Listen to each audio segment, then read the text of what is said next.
Well, this Sunday marks 5 years since the 2020 derecho swept across the entire state of Iowa, slamming into many of our hometowns. The line of storms extended for nearly 800 miles and lasted for 14 hours. Along the way, 25 tornadoes touched down across Iowa, Illinois, and Indiana, and it's estimated to have cost the Midwest $11 billion in damages. To this day, that remains the most expensive thunderstorm in U.S. history and the strongest derecho on record. In total, the Iowa DNR estimates about 7 million trees across the state were killed or damaged by that storm. That includes 2.76 million trees in Iowa's forests, and in our hometowns, another 4.4 million urban canopy trees were killed or damaged. That's about 13% of Iowa's urban tree canopy.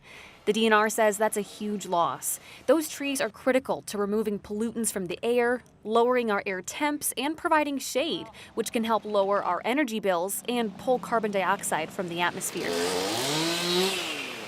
The DNR estimates the loss of those urban trees is costing the state $20 million every year. The worst of it was in Cedar Rapids, which lost 50 to 65% of its urban canopy.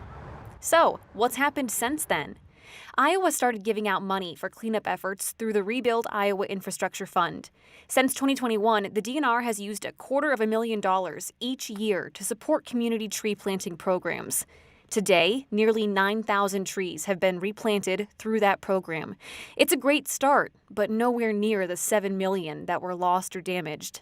And this year, Iowa's legislature chose not to allocate more funding for that program, despite warnings from the DNR that it was critical to continue. But there has been a silver lining. The DNR says this has been a chance to diversify Iowa's tree populations. We were planting a lot of ash trees at one point in time. There was a lot of elm trees at one point in time. And then we had these pests that came in and specialized on these trees.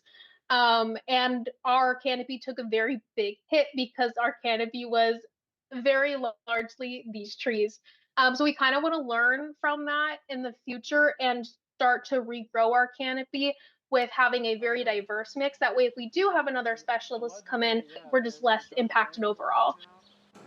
Now, the Iowa DNR has created an interactive map for you to look at the timeline and the extent of the damage from the 2020 derecho. You can find a link to it at WQAD.com underneath the As Seen on TV tab.